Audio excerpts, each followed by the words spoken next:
Cúbrenos con tu gloria.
clama por ti. Oh, nuestro ser clama por ti, Señor. Nuestra alma gime por tu presencia. Oh, necesitamos de ti, Señor. Llena todo nuestro interior. Necesitamos de tu presencia en este lugar. Necesitamos de tu presencia en nuestro hogar. Necesitamos de tu presencia en nuestra vida. Necesitamos de tu presencia, Señor. Si usted necesita de su presencia, dígale en esta hora: desciende, desciende, desciende.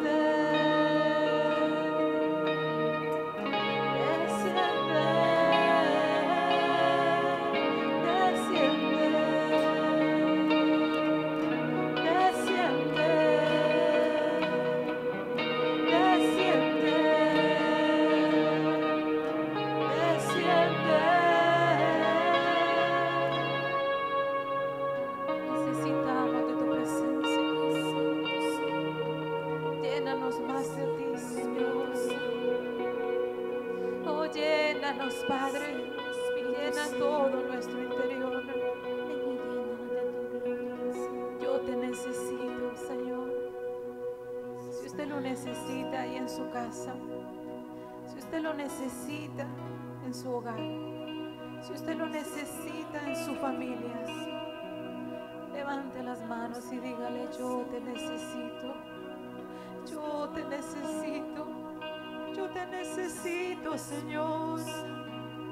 Yo necesito de tu presencia, yo necesito de ti, necesito de tu presencia, necesito que tú cambies todo en mí. Que mi espíritu pueda menguar para que pueda crecer el tuyo. Yo necesito de ti. Te anhelamos, Padre. Anhelamos tu presencia. Anhelamos de ti, Señor. Tú eres hermoso, Señor. Tú eres hermoso, Padre. Gracias a ti, Señor. Te damos gracias a ti, Señor. ¿Cuántos han venido con un corazón agradecido en esta noche? ¿Y será que acaso puede haber agradecimiento sin adoración, hermanos? ¿Será que acaso usted puede darle agradecimiento sin adoración? Que usted puede levantarle en esta hora su mano y puede decirle: yo te necesito, anhelo de tu presencia, anhelamos de ti, Padre, anhelamos de tu presencia. Llénanos, Señor, llénanos, inunda nuestro interior, cambia nuestro interior, que podamos sentir ese gozo de estar delante de ti. Que en nuestra boca, Señor, haya cántico nuevo. Que en nuestra boca, Señor, haya una real y genuina adoración. Te damos gracias, Dios. Llénanos, Señor, llénanos. Llénanos, Señor, llénanos con tu presencia. ¿Qué le parece si una vez más le decimos: de gloria y poder, oh nuestro amado Salvador, mi amado Salvador, te queremos sentir, Santo Dios de Israel.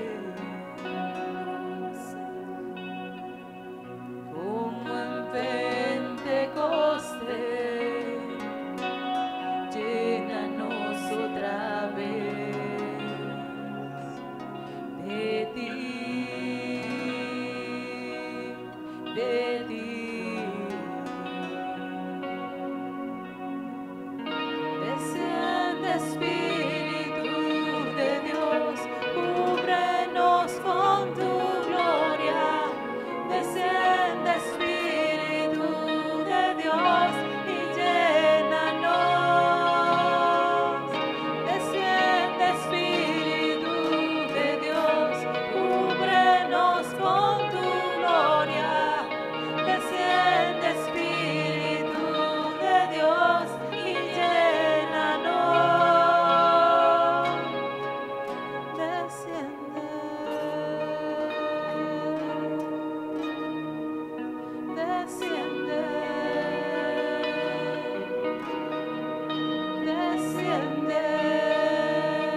gracias a Él, que nos ha permitido llegar aquí.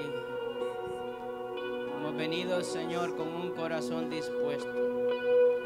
Pedimos, Señor, en esta noche, que escudriñes nuestros corazones. Mira la condición en la que hemos llegado. Ten misericordia de nosotros, Señor, perdónanos. Tú que todo lo sabes, Señor. No hay nada que podamos esconderte delante de ti. Ten misericordia, Dios, perdónanos. Dígale, hermano, al Señor en esta noche que tenga misericordia de nuestras vidas. Perdónanos por nuestra dureza, por nuestra indiferencia. Señor, aún sabiendo hacer el bien no lo hicimos el día de hoy. Perdónanos, Señor, por lo que hemos hablado, por lo que hemos escuchado, lo que hemos visto, Señor, lo que hemos pensado, lo que hemos sentido. Oh Dios, todo tú lo sabes. Ten misericordia de nosotros en esta noche, que no has pagado, Señor, conforme a nuestras iniquidades.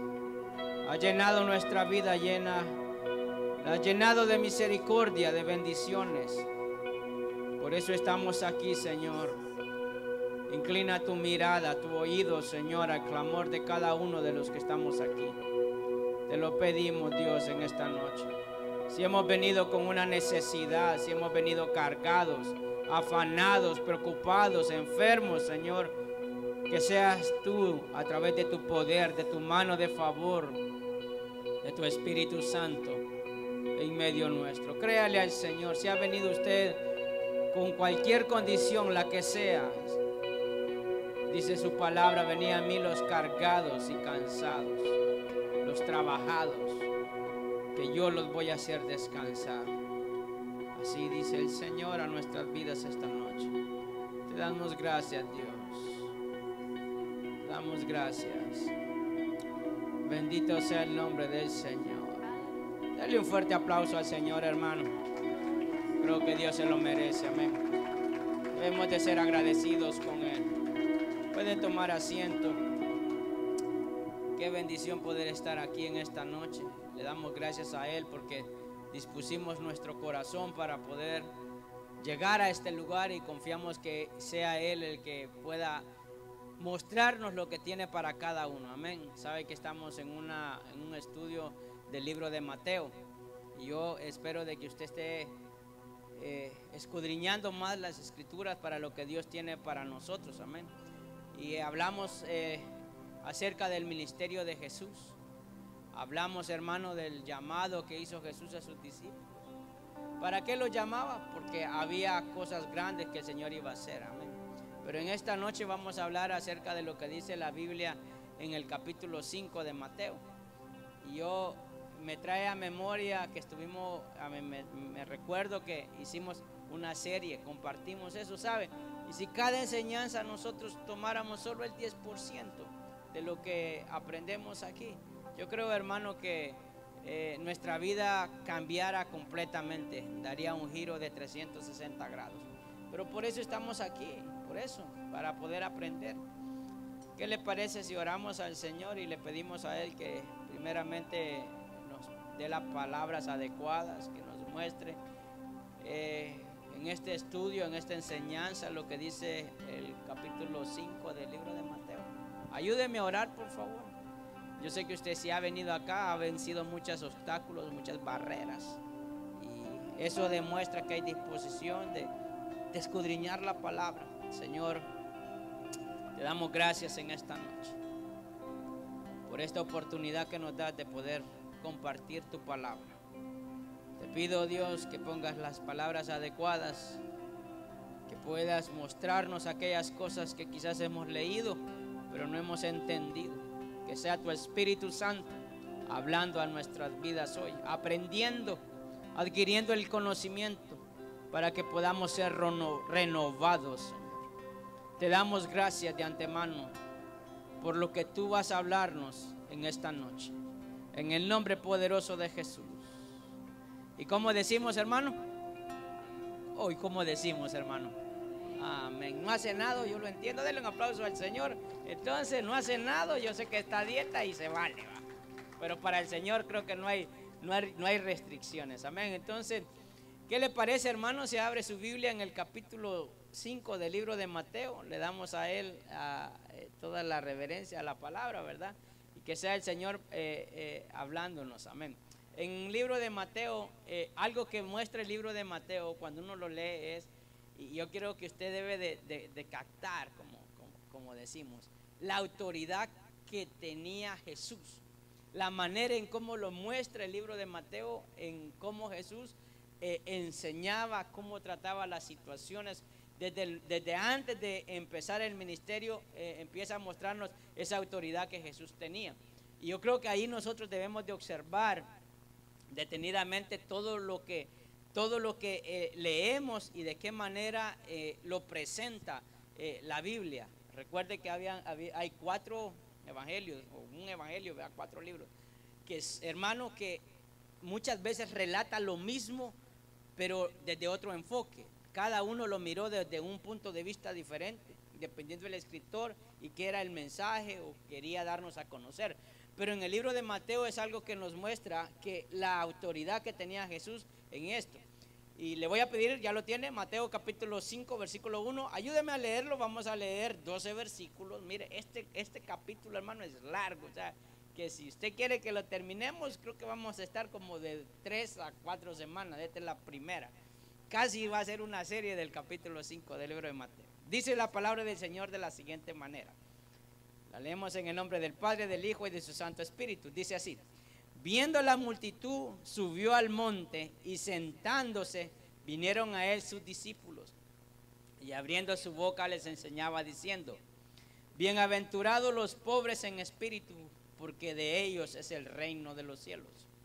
Bienaventurados los que lloran, porque ellos recibirán consolación. Bienaventurados los mansos, porque ellos recibirán la tierra por heredad. Bienaventurados los que tienen hambre y sed de justicia, porque ellos serán saciados. Bienaventurados los misericordiosos, porque ellos alcanzarán misericordia. Bienaventurados los de limpio corazón, porque ellos verán a Dios. Bienaventurados los pacificadores, porque ellos serán llamados hijos de Dios. Bienaventurados los que padecen persecución por causa de la justicia, porque de ellos es el reino de los cielos. Bienaventurados sois cuando por mi causa os vituperen, os persigan y digan toda clase de mal contra vosotros, mintiendo. Gozaos y alegraos, porque vuestro galardón es grande en los cielos, porque así persiguieron a los profetas que fueron antes de vosotros. Amén.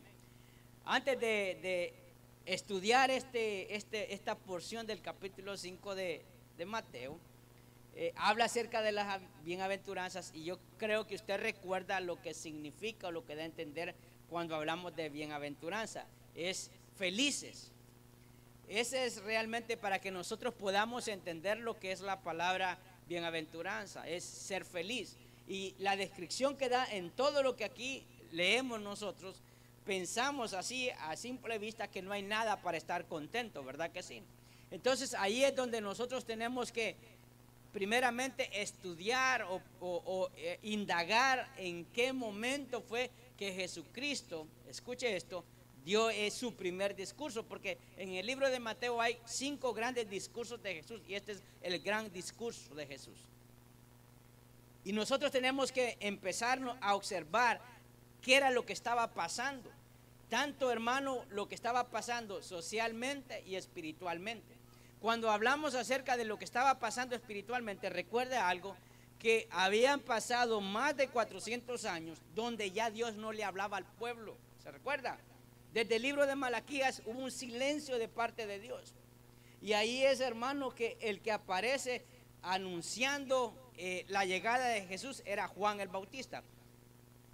Después de ese gran silencio que el Señor había determinado para el pueblo por la misma rebeldía y por los falsos profetas que hablaban en nombre del Señor, y él no era el que estaba hablando. Entonces, esa es una de las cosas que debemos nosotros primero observar, ¿verdad? qué era lo que estaba pasando cuando Jesucristo dio este mensaje. Otra cosa que también debemos de ver es que en la parte, en la parte social, los que ministraban, pues, porque recuerde que el pueblo no era un sistema como de gobierno, todo giraba alrededor del Padre, de Dios. O sea, los líderes espirituales eran los que administraban en sí por qué camino tenía que ir el pueblo. Y para eso nosotros tenemos que ver quiénes eran, hermanos, los que ministraban al pueblo, quiénes eran encargados de la palabra. Y para eso hay que pensar en lo que dice acá, en todas estas bienaventuranzas, que era una palabra que ya estaba dada para el pueblo antes, pero se había diluido, se había perdido. Ahora, pensemos por qué. Tenemos que preguntarnos por qué Jesús vino a otra vez recordar lo que ya estaba establecido. Porque el Señor no vino a decirnos cosas nuevas, eran cosas que ya estaban.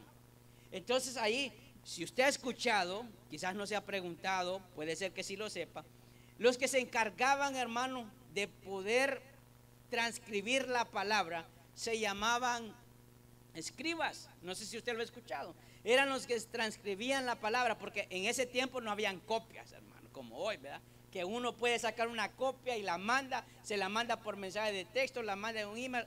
En ese tiempo no había eso. Entonces esa era la labor de los escribas. Los escribas transcribían la palabra en los como le decían a ese, el papiro, el papel. Eso era el trabajo de ellos. Ellos escribían, hermano, más porque se deterioraba, tenía un desgaste. Entonces ese era el trabajo de ellos. ¿Quiénes eran? Los estudiosos de la ley. Era gente sabia que sabía. Esa era la palabra que tenía. Entonces, ¿qué sucedía? Le voy a leer. Ellos eran muy respetados. Eran personas, hermano, en las cuales tenían un gran conocimiento de la ley. Entonces, lo que ellos estaban escribiendo, eso era verdad para el pueblo. ¿Qué sucedía? Que como ellos sabían de que el pueblo se estaba degenerando cada vez más, y por eso el Señor había dejado de hablar al pueblo, entonces ellos empezaron, como ellos transcribían la palabra, empezaron a agregar más condiciones a lo que era la palabra original. ¿Me entiende? O sea, es como en el día de hoy usted compra una Biblia y aparte de que está la palabra, encuentra siempre un soporte y uno lo llama los comentarios bíblicos. Entonces, como ellos miraban de que el pueblo lo hicieron para que el pueblo no se alejara más, cuando el Señor prohibía algo, ellos ponían más prohibiciones, más de las que eran las que debían de ser, pero ellos eran encargados de la ley. Ellos cuando eso sucedió, entonces ellos hicieron un libro o añadieron a la palabra un libro que se llama, o escritos que se llama Misda, que era como una Biblia con comentarios bíblicos, comentarios de ellos, de los escribas, los que tenían el conocimiento, los que tenían, hermano, cómo resolver situaciones, porque habían cosas de la ley que no sabía la gente qué hacer. Entonces ellos básicamente ponían lo que se tenía que hacer, ¿me entiende? Era como la explicación o la práctica de lo que decía la Biblia, porque mucha gente no lo entendía. Entonces eso era lo que sucedía con ellos. Eran los que interpretaban las escrituras, eran los que tenían el conocimiento. Le digo todo esto porque cuando Jesucristo dio este mensaje, lo dio basado a cómo estaba el pueblo. Entonces, ¿qué sucedió? Que el pueblo no sabía si realmente hacerle caso o obedecer la palabra, lo que había escrito o lo que tenían los escribas. Porque ellos ponían por prioridad, y eso, hermano, lo vemos el día de hoy. Hay gente que da por encima de la Biblia sus escritos, sus libros, y la gente en la iglesia lo sigue.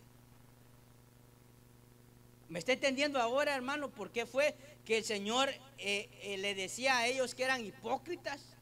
Porque lo que ellos hacían era supuestamente para mantener al pueblo agradable y acepto delante de Dios. Pero era al contrario, porque habían puesto cargas que ni ellos podían llevar. ¿Ahora está entendiendo por qué Jesús les dijo eso? O sea, ellos agregaron cosas o interpretaron la ley a su manera, y el pueblo dice, y aquí no sabemos qué hacer nosotros. Entonces ahí es donde entra Jesús en este discurso. ¿Me está entendiendo ahora? Porque esto era lo que Jesús decía, pero realmente ya estaba establecido por el Padre desde el tiempo, desde antes. Entonces el pueblo se había desviado tanto que ya no sabía, hermanos, si hacer caso a lo que los escribas decían o lo que la palabra decía. ¿Por qué? Porque el estándar de santidad estaba en ellos. Por eso eran los únicos, hermanos, que eran aceptos delante del Señor. Para ellos, todo lo que ellos decían ellos eran el modelo de santidad delante de Dios. Y cuando el pueblo los miraba a ellos, decía, yo jamás voy a estar al nivel de Dios. Nunca voy a tener esa comunión con el Padre, porque ellos habían puesto todas esas cosas. Entonces ahí es donde nosotros entendemos estas palabras que Jesús le decía a toda esa multitud. Primero, hermano, quiero decirle de que estas bienaventuranzas no es como los requisitos para entrar al reino de los cielos, porque usted sabe que entramos por gracia. Amén, hermano. No entramos por nuestras obras. Porque si usted las lee acá, usted se da cuenta y usted pensaría de que tendrían que ser obras para nosotros realmente estar en el reino de los cielos, y no es así. ¿Por qué le digo todo esto? Porque la base o la clave de lo que le estoy diciendo es lo que dice en el versículo 1, y quiero que preste atención, hermano. Dice, viendo la multitud, ahí quiero que usted pueda observar, subió al monte y vinieron a él, ¿quiénes? Sus discípulos. ¿Quiénes? Jesucristo subió al monte, y ¿quiénes estaban ahí? Sus discípulos. Lo seguía una multitud, y esa multitud viene desde el capítulo 4. Desde el capítulo 4 ya esa multitud seguía a Jesús. Pero ahí vemos de que Jesús da estas bienaventuranzas a los discípulos, pero también a aquella multitud que estaba pasando todas las situaciones que podemos nosotros encontrar aquí. Y una de ellas, hermano, porque estas son cualidades espirituales que nosotros debemos de prestar mucha atención. No sé si me entendió cuál era el trabajo realmente que ejercían los escribas. Era gente respetada, eran los que interpretaban la ley, eran, hermanos, gente sabia, pero que habían agregado cosas a la palabra, cargas que ni ellos cumplían. Por eso Jesucristo fue que les dijo que eran sepulcros blanqueados a ellos. Entonces, una de ellas, hermanos, que encontramos aquí son cualidades espirituales que deben de haber en los discípulos del Señor, porque Él sube al monte, ¿y quiénes son los que lo siguen? Los discípulos. ¿Y quiénes eran los discípulos, hermanos? Aquellos que se dejaban enseñar del Maestro.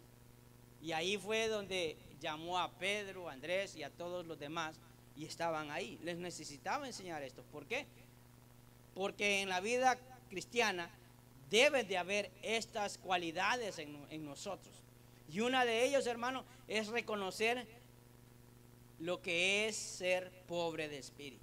Y ahí, hermano, la gente confunde mucho eso, porque cree que vivir en pobreza, en miseria, eso lo acerca a Dios. Y la pobreza, eso no es realmente lo que nos da a entender ser pobre. Por eso, si fuese el caso, entonces todos los países nuestros, hermanos, se van al cielo y estarían, hermanos, en una gran comunión con Dios. Le pregunto, en el país de donde usted viene, porque le voy a decir del mío, ¿realmente usted cree que la gente pobre es la que más adora al Señor? No, hermano, o sea, así no funciona. Pero ese es el concepto que muchas veces nosotros pensamos cuando leemos. Cuando habla acerca de esa pobreza espiritual, y le estoy hablando de las cualidades que son necesarias, esas cualidades espirituales que debe haber en nosotros, hermano, está hablando de tener el favor de Dios. Es reconocer que hay una deuda, escuche, porque cuando habla de pobreza espiritual, es aquel que reconoce, escuche esto, la deuda que tenemos con Dios, que no la podemos pagar. Ahí es donde nosotros debemos de tener claro que el Señor, tanto como bendice materialmente, pero que más la salvación que nos ha dado. Hay gente, hermano, que no es pobre en espíritu.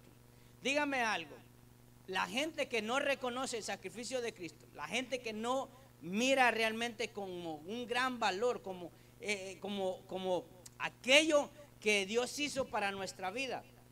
Es no reconocer que el Señor pagó el precio por nosotros. Ahora, qué bien se siente cuando uno paga una deuda, ¿verdad que sí? ¿Cuántos tienen deudas o han tenido una deuda? ¿Verdad que muchas veces esa deuda no nos deja ni dormir? ¿Verdad que sí? Cuando uno dice deuda, hay deudas de que mes a mes le llegan a uno y uno tiene como pagar. Pero, hermano, aun cuando uno tiene una deuda que alguien le prestó y usted tiene que pagar, y escuche esto, si usted pidió prestado, pague. Y lo mejor es que no preste. Amén, hermano. O sea, si usted prestó, no espere nada, allá de misericordia de al quien le prestó, ¿verdad? Pero solo le estoy diciendo esto y tampoco se pase, no preste. Es mejor no prestar, sino mejor ayudar. Amén. Ahora, ¿en qué estaba? En ser pobre de espíritu. Ahora, pero que imagínese que alguien venga y le diga a uno, o cuando le invitan a comer, le dice, no se preocupe, yo pago. No, dice uno, solo le dice 3 veces, no insiste, pague. ¿Verdad que sí? Se siente bien, ¿verdad? O sea, 3 veces le puede decir no, ya la cuarta, pague la tarjeta, pase la tarjeta. Entonces, hermano, es ser pobre en espíritu, es reconocer nuestra baja estima delante del Señor, lo que somos. Porque hay gente, hermano, que ser pobre en espíritu no estamos hablando de las bendiciones materiales. No estamos hablando, hermano, de sentirse el más humilde, porque hay gente que dice el más humilde, y eso no es ser pobre en espíritu, no. La pobreza espiritual es reconocer realmente que el Señor pagó el precio por nosotros, que nosotros no podíamos pagar esa deuda. Y eso es lo que el Señor nos da a entender acá. Eso es lo que nos está diciendo. Y eso era lo que Jesús estaba diciéndole a toda esa multitud que estaba ahí escuchando. Porque Él estaba enseñando a sus discípulos, pero también le estaba diciendo a todos los que estaban ahí. Porque mire que toda esa multitud que estaba escuchando el sermón de Jesús era gente, hermano, la despreciada de la sociedad, pues. Hermano, ¿usted cree que solo dése cuenta en los tiempos de hoy? Cuando usted está viejo y enfermo, a nadie le importa. Uno le interesa al gobierno y a la sociedad, mientras usted tiene una fuerza laboral. Ya viejo y enfermo, quiere que se muera rápido. Esa es la verdad, porque no quiere ser carga, porque uno viene a ser carga para el gobierno. Entonces, para ellos, todo este tipo de personas que estaban ahí, porque Jesucristo mismo lo dijo, venid a mí los que están cargados, cansados, enfermos, todos. Ese era el tipo de personas que habían ahí. Eran los que ellos no querían, eran los hermanos los que habían despreciado, los que no encontraban un lugar. No podían llegar a ese nivel de los fariseos y de los escribas. Esa era la gente que estaba escuchando a Jesús. Si se recuerda, la gente lo seguía a Jesús para que le diera de comer. Es para que se dé cuenta qué clase de personas lo seguían a Jesús. Era gente que tenía muchas necesidades. Entonces, cuando habla acerca de esa pobreza, reconoce lo miserable que nosotros somos delante de Dios, nuestra condición. Porque hay gente arrogante, ¿usted sabía eso? Hay gente que viene bien cambiado a la iglesia, pero no es capaz de humillarse delante de Dios. Y ahí usted se da cuenta que esa persona no es pobre en espíritu, porque no reconoce realmente el sacrificio que el Señor ha hecho. Entonces, el venir a la iglesia realmente no nos hace discípulos. Es aquella persona que viene humilde, y muchas veces la dureza de corazón es una muestra que no tenemos nosotros pobreza espiritual. Le dije, esa pobreza espiritual es reconocer lo que Dios hizo por nosotros. Amén, hermanos. Ahora, como usted sabe que en este sermón todas las cosas están conectadas. Mire lo que sigue diciendo en el versículo 4. Dice así: bienaventurados los que lloran, porque ellos recibirán consolación. Escuche esto. Aquí no está hablando, hermano, que usted se ponga a llorar por cualquier cosa que le pasa. Porque hay gente que llora, hermano, aquí llora a moco tendido, pero no es por el Señor. Aquí está llorando por el problema que le pasó. por los niños de África. Mire, porque hay gente que siente más compasión por lo que está pasando en otro lugar. Y no le digo que sea malo, hermanos, que usted llore y se conmueva, que sienta compasión por otros. Oiga, pero no llorar delante del Señor. Porque esas son las bienaventuranzas. Le voy a decir algo. Cuando la palabra dice, bienaventurados los que lloran, porque ellos recibirán consolación. Escuche, si yo soy pobre de espíritu, reconozco mi condición pecaminosa, ¿sí o no?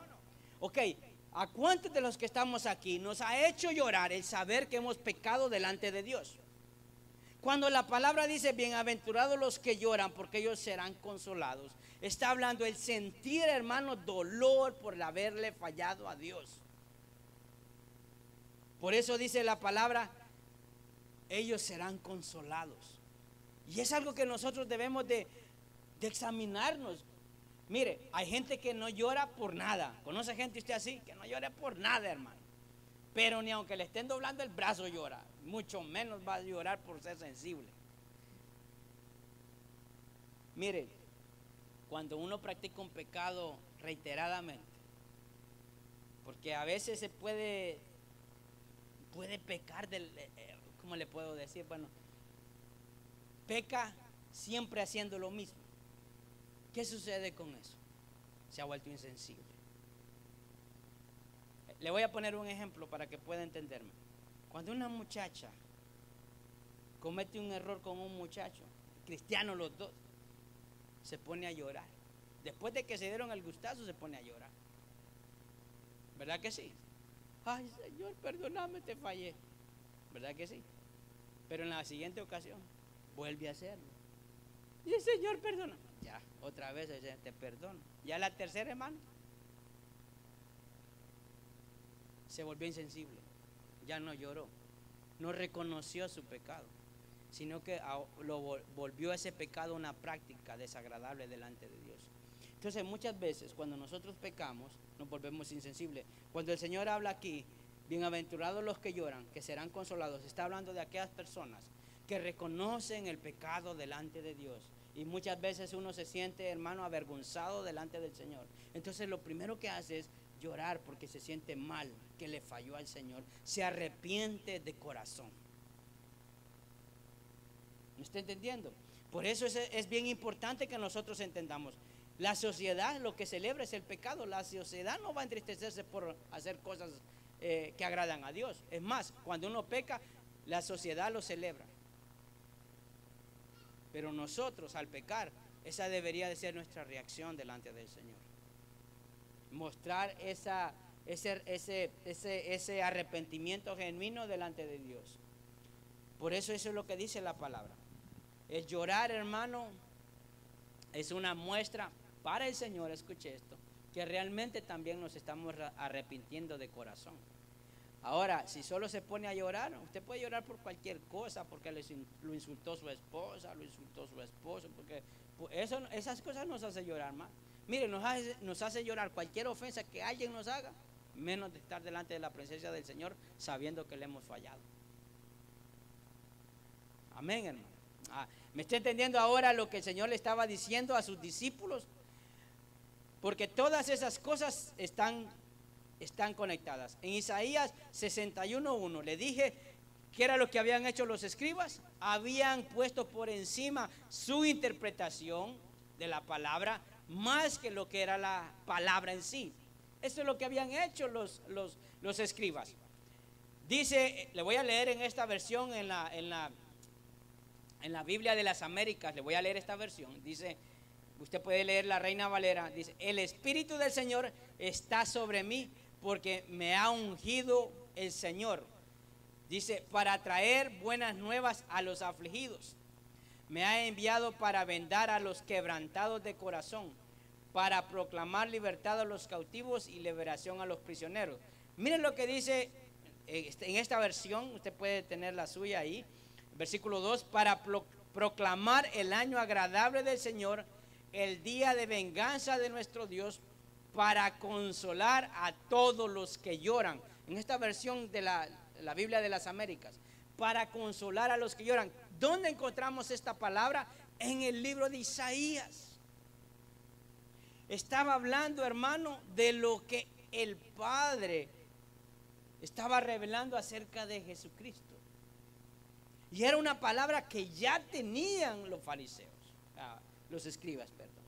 Pero ya esas cosas se habían olvidado, se habían diluido. Estaba por encima la interpretación que ellos le daban, más las otras cargas que habían puesto al pueblo. Entonces ahí nosotros entendemos de que, hermano, una de las cualidades, de estas cualidades, porque ahí lo que menciona son 8 bienaventuranzas. Una de ellas es ser pobre de espíritu, y otra, hermano, realmente llorar delante de la presencia del Señor. Amén. Ahora,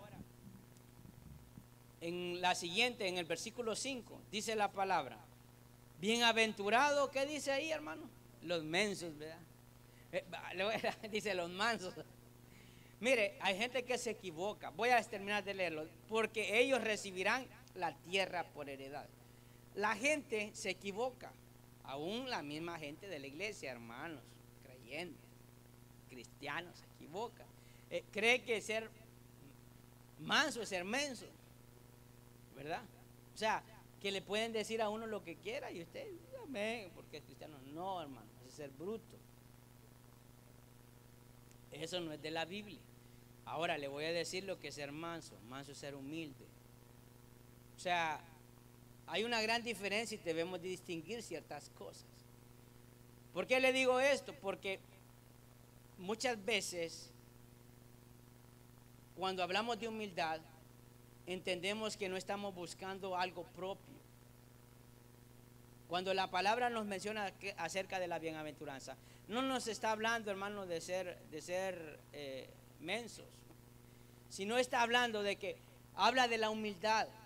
Y cuando hablamos de humildad, está hablando de que cuando una persona es humilde, realmente hace las cosas para agradar primeramente a Dios.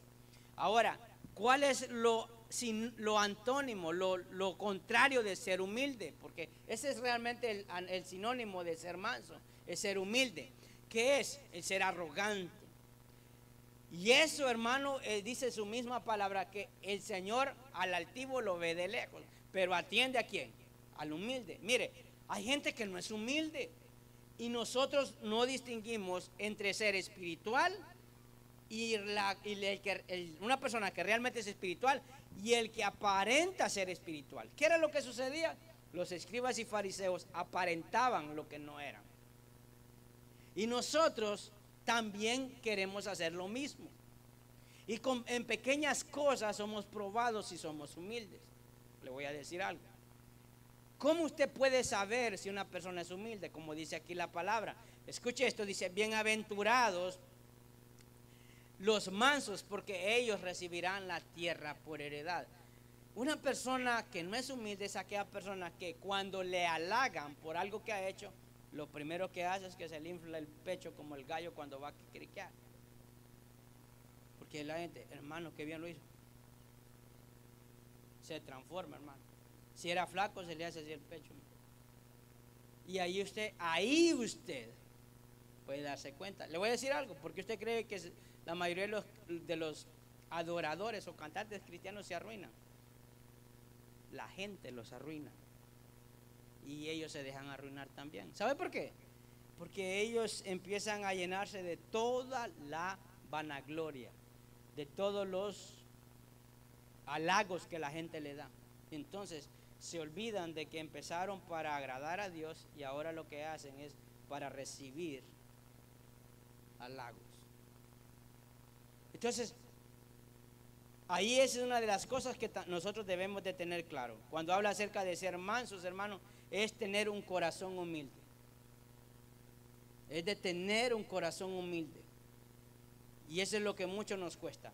Hermano, esa persona humilde, le voy a decir algo, no defiende su reputación, sino que el Señor lo defiende. No reclama sus derechos, el Señor sabe las cosas.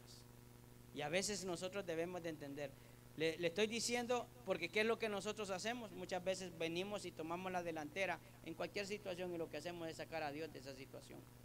Cuando nosotros reclamamos, exigimos, hermano, eso no es lo que Dios espera de nosotros.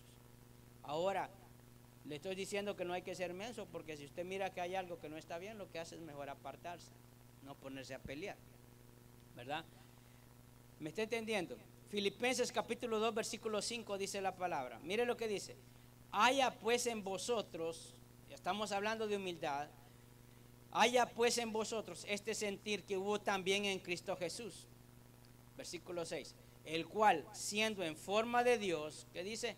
No estimó el ser igual a Dios como cosa a que aferrarse, sino que se despojó a sí mismo, tomando forma de siervo, hecho semejante a los hombres, y estando en la condición de hombre, ¿qué dice?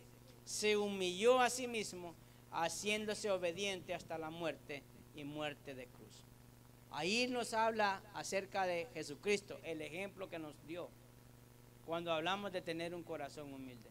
Entonces nosotros debemos de distinguir como discípulos del Señor si nosotros tenemos estas cualidades. Hermano, esas no es que al tenerlas tenemos garantizado estar en el cielo con el Señor, de ninguna manera, porque somos salvos por gracia, no por obras, pero estas deben de estar en nosotros. Y si no, debemos de procurarlas, practicarlas, porque para eso el Señor se las estaba enseñando a sus discípulos en el Sermón del Monte, esas bienaventuranzas, amén. ¿Ahora está entendiendo? Ahora, le voy a decir algo, en el versículo 6 dice la palabra, otra bienaventuranza. Hermano, una de las cualidades espirituales que debe haber en nosotros es seguir la justicia de Dios. Dios es justo, Él nos justificó a nosotros, pero cuando habla acerca de la justicia de Dios, hermano, tenemos que entender que es el Señor, dice la palabra, bienaventurado los que tienen hambre y sed de justicia, porque ellos serán saciados. Escuche esto, cuando pasa una situación, ¿quién espera usted que haga justicia por usted? Debe de ser Dios, pero nosotros nos adelantamos a lo que Dios quiere hacer. En nosotros adelantarnos, lo que sucede es de que ya no es la justicia de Dios la que está obrando, es la justicia humana, es lo que yo considero, es mi criterio. Y era lo que el Señor les estaba diciendo a ellos, porque tenían, hermano, la interpretación de los escribas con respecto a la ley. Si usted se recuerda, era ojo por ojo, diente por diente. La interpretación muchas veces que ellos le daban a las situaciones y no aplicaba necesariamente en la vida de las personas. Y ahí habla muy claro, hermano, cuando dice la justicia de Dios. Dice, porque ellos serán saciados. Mire, la palabra de Dios nos sacia cuando tenemos hambre de conocer a Dios. La justicia es aquellos, hermanos, en las cuales debemos de esperar de parte del Señor. Son aquellas, hermanos, que entendemos que son las correctas, aunque no nos guste. Por ejemplo, muchas veces se aplica la ley humana y a nosotros no nos gusta. Nosotros criticamos, hermano. Si nos ponen una multa, nos enojamos. ¿Por qué 200 pesos si todos manejan rápido? Dice uno. Pero es falta, ¿sí o no? Si nos enojamos, la ley se hizo para el que la infringe, no para el que la respeta. Si usted no quiere que le pongan ticket, no se enoje, maneje a la velocidad que es. Amén. Y ese es el problema que nos ha pasado a nosotros. Por eso, hermano, uno sabe qué es lo que yo puedo observar, que nosotros a veces nos inclinamos cuando apoyamos a alguien en particular, cuando hablamos de gobernantes. Cuando apoyamos a alguien es porque estamos viendo qué cosas nos favorecen, aunque no estén correctas. Y es algo que debemos nosotros de discernir, porque para eso el Señor nos ha dado esta palabra. No es que me convenga, sino que lo que debe de ser correcto delante de Dios.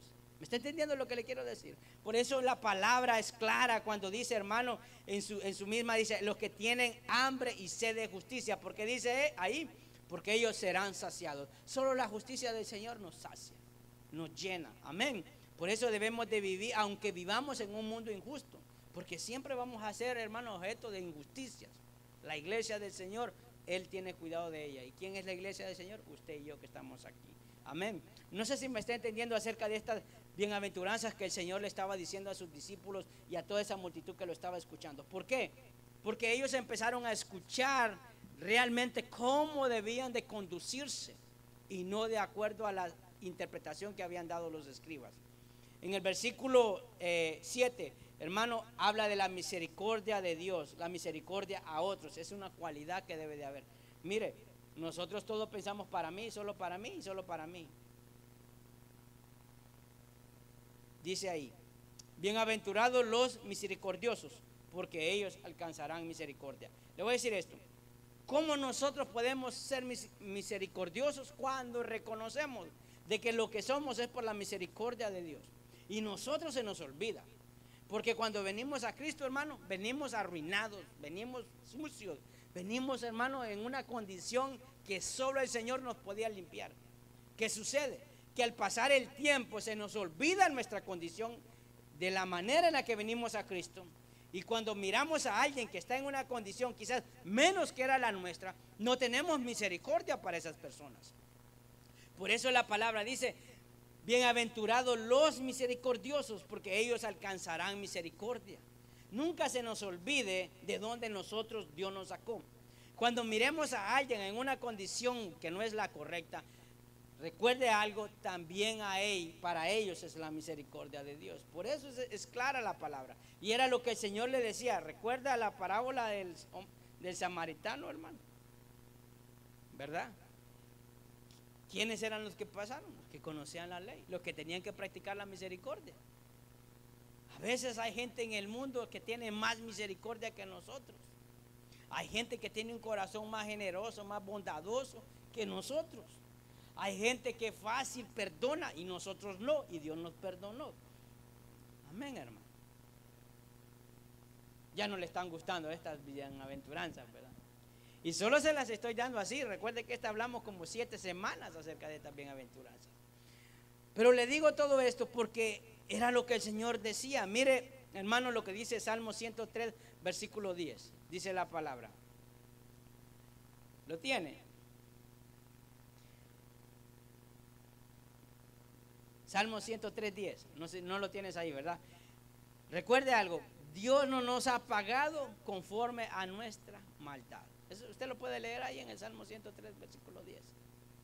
Dios nos ha pagado de acuerdo a nuestra maldad. Mire lo que dice.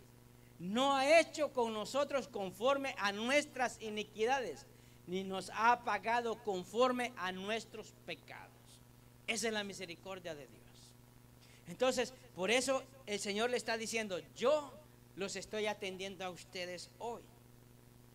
Para que ustedes, cuando estén con personas iguales o peores que ustedes, o menos peores, sean de la misma manera. Y por eso el Señor se recuerda cuando le estaban lavando los pies a los discípulos, era el lavamiento de pies, y él se puso a lavar, y Pedro le dijo, no, Señor, dijo, le dio una buena lección, porque dijo, si este no se deja lavar los pies, cuando este ya sea el mero mero, después que yo no esté aquí, este va a querer que le pasen lavando los pies a cada rato.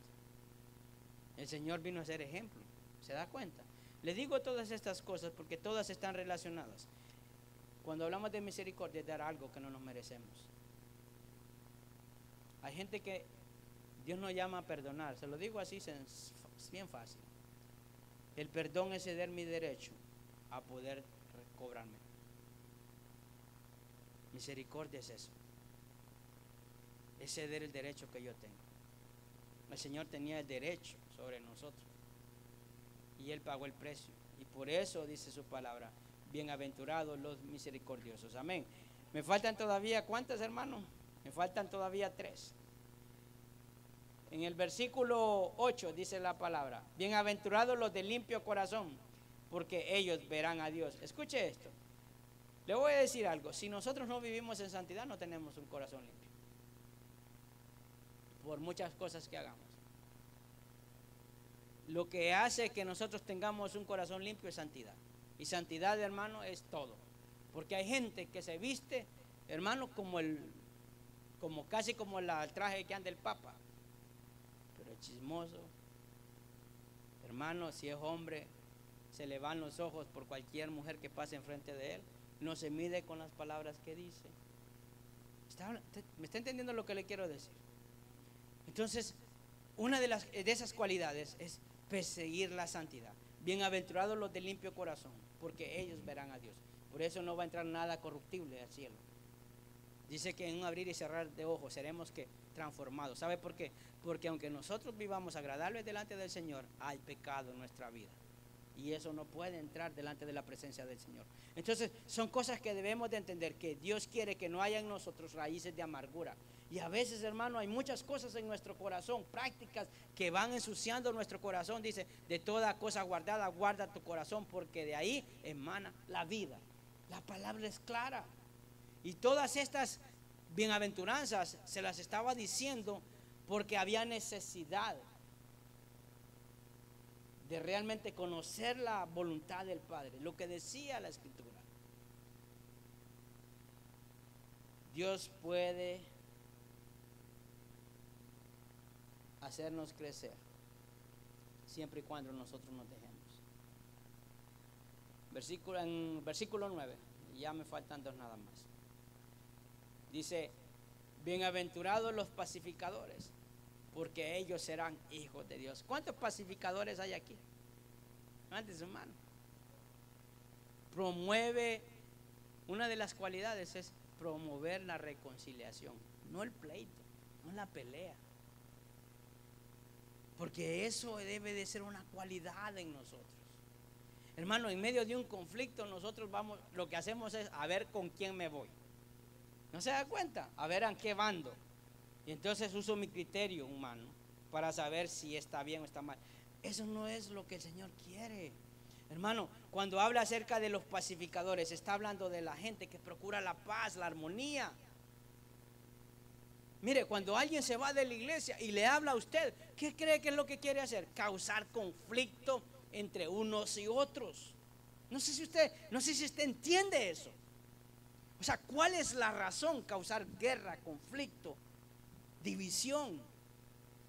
Y muchas veces nosotros podemos encender, hermano, un gran problema con lo que hablamos, con lo que chismeamos, con lo que alguien nos dice.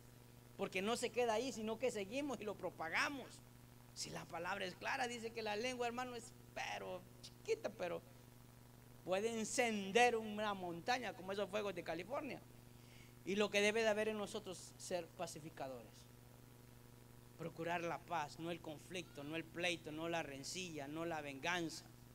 Porque a veces ese es lo primero que a nosotros se nos viene a la mente, tomar venganza. Y a eso no nos ha llamado el Señor. Si no, el Señor hubiera levantado, en vez de discípulos, hubiera levantado soldados para irle a hacer contrapeso a todos los escribas y fariseos, y lo hubiera derrocado y se hubiera instalado ahí en Israel y hubiera dicho, yo soy el Mesías. No hizo eso. No hizo eso. Mantuvo la paz. Amén. ¿Está entendiendo ahora, hermano?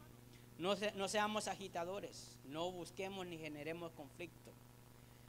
Busquemos mejor la reconciliación, y más con aquellos que no conocen de Cristo. Porque el no tener a Cristo, tenemos conflicto con Dios. No hay paz entre nosotros. Cuando alguien no tiene a Cristo, hermano, está enemistado con Dios. Y aunque usted escuche y diga, y el Papa diga que se casen los homosexuales, que todo está bien, usted sabe que eso no es cierto. Es una enemistad. Dios no puede tener amistad con el pecado. Amén. Versículo 10, y este es el mejor, hermano, y lo dejamos para cerrar en el versículo 10. Este es el mejor de todos. Yo sé que con esto usted se va a emocionar mucho. Dice el versículo 10, dice, bienaventurados los que padecen persecución por causa de la justicia, porque de ellos es el reino de los cielos. Bienaventurados sois cuando por mi causa os vituperen y os persigan y digan toda clase de mal contra vosotros, mintiendo. Diga conmigo, hermano, pero repita fuerte, mintiendo. Gozaos y alegraos, porque vuestro galardón es grande en los cielos, porque así persiguieron a los profetas que fueron antes de vosotros. Le voy a dejar esa última palabra que dijo Jesús. Bienaventurados, hermano, alegraos por todas las cosas que digan de nosotros. Que por causa mía ustedes padezcan persecución.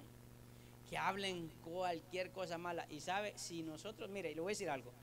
¿Cuántos han hablado mal de usted? ¿Usted se ha dado cuenta que hayan hablado mal de usted?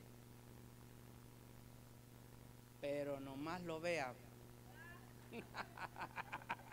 ¿Verdad que sí? ¿Sí o no? ¿A cuántos les ha pasado? ¿Verdad? Y como si tiene el teléfono suyo, porque a usted le duele que hable alguien que fue alguien bien cercano suyo, algún amigo, un hermano, y como tiene el número de teléfono, ajá, ¿qué pasó? ¿Verdad que sí? Mira, hermano, yo le voy a decir algo.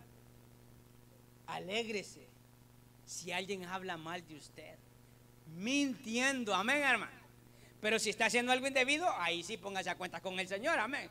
Que anda diciendo, si lo estás haciendo, preocupate, porque realmente Dios hasta cuerpos usa para hacer saber las cosas y alimentó a los hombres de Dios. Le voy a decir algo, que en los creyentes no vaya ese dicho en el mundo que cuando el río suena, piedras trae. Hermano, que no, que cuando el río suene, sea porque alguien no entiende que es realmente el Espíritu que está ahí moviéndose. Amén, hermano.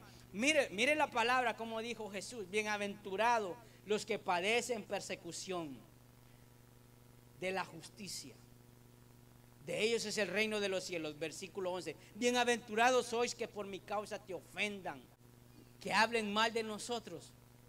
Si es algo malo, si es algo que dicen de nosotros, dice la palabra, si es mintiendo, no se preocupe. Dice, gozaos y alegraos, porque vuestro galardón es grande. La recompensa es grande, la que dice el Señor. Y dice ahí que por causa de ellos lo persiguieron. Mire, le voy a decir algo. La gente en aquel tiempo no hablaba bien de Jesús, solo a los que le había hecho bien el Señor, los que reconocían. ¿Se recuerda de los 10 leprosos? A 10 sanó y solo uno regresó. Otros se desaparecieron. Hay gente así en el Señor, que Dios ha sido bueno con ellos, se desaparecen y pocos quedan. Hay otros, hermanos, que no reconocen nada de lo que Dios ha hecho en sus vidas. Jesucristo dice muy claramente en la última parte, así persiguieron a los profetas que fueron antes de vosotros. Todos los profetas que estaban antes de Jesús, antes de los 400 años de silencio, esa gente fue despreciada porque le decía a las personas el pecado que estaba practicando el pueblo. Por eso los fariseos procuraban matar a Jesús, porque venía a decir la verdad. Amén. Entonces a veces por decir la verdad va a ser incómodo para muchos y van a hablar de uno, porque quieren sentir emociones y no palabra del Señor. Quieren cantar aunque estén practicando algo indebido. ¿Entienden? ¿Me está entendiendo lo que le quiero decir? O sea, hay momentos difíciles y si alguien no sufre por Cristo, realmente no va a entender lo que es esta bienaventuranza. Jesús hablaba de aquellos que eran los discípulos y que les iba a tocar una gran labor que desarrollar. Por eso, hermanos, aprendamos de estas bienaventuranzas. Aprendamos de lo que el Señor tiene para nosotros. Amén. Estas deben de estar en nosotros. Estas no son requisitos para ir al cielo. Ya deben de estar en nosotros. Yo no sé con cuáles de estas usted se ha identificado.